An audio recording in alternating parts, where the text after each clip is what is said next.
Hi, this is Louisa and I'm here with a little bit more 4-point kneeling work for you. If it's tricky to weight there on the wrists, you could do some of this on your elbows as well. So I'm just going to come into 4-point kneeling again. Arms under shoulders, knees under hips, pressing the floor away, trying not to lock out the elbows. So I'm going to just be flexing and extending at my hip, trying to keep the leg the same shape. So just breath and center. I'm going to try and get some extension of that hip without dipping or shifting side to side.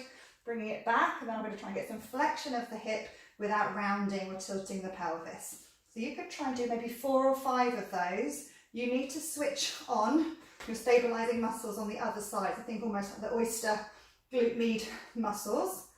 Keeping everything else as steady as you can. So after about 4 or 5, come back to the center.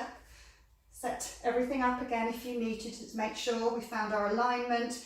Got our centre engaged, and I'm going to try the same on the other side. So extending without dipping and flexing without tilting. So don't forget you've got to switch on here as well to help you stabilise. So again, 4 or 5, just finding your way. Hamstrings might complain a little bit.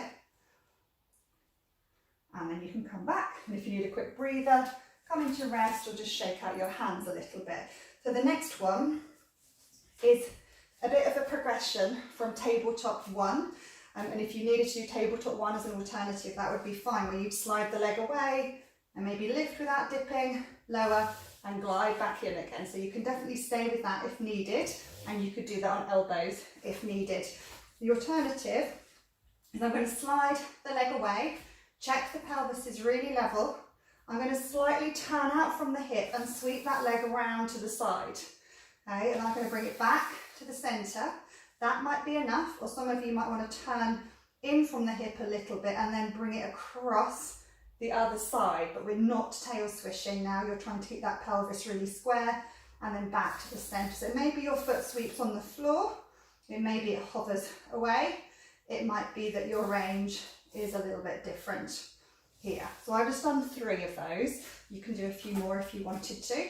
So the other side, just sliding away, keeping neutral, add that little bit of turn out, and then sweeping round, only as far as you can keep everything else in neutral.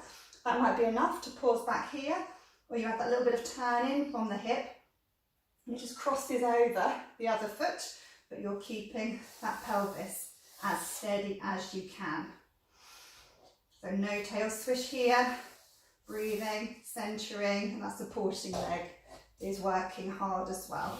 And then I'm going to sit back into rest, and then definitely take some time to shake out the wrists as much as you need to.